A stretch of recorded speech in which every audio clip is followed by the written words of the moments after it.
मौसम रंगीन बाटे बन जा रंगीला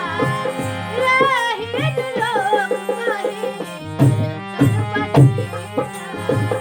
मौसम रंगीन बाटे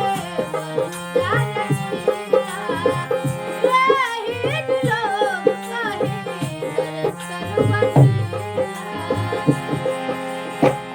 रह जाला हर घड़ी मनवा हार के रह जाला हर घड़ी मनवा हार के प्यार जब करे के बात बहरिया घर के प्यार जब करे के बात बहरिया घर के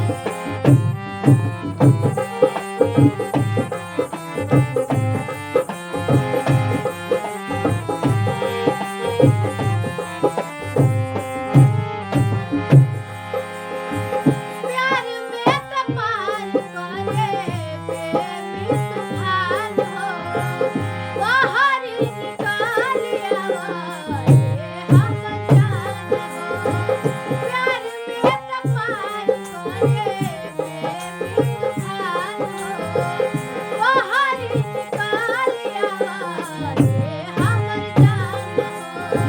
दूरे दूरे रहा जानी मना लभार से दूरे दूरे रहा जानी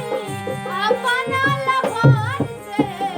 प्यार जब करे के बात बहरिया घर के प्यार जब करे के बात बहरिया घर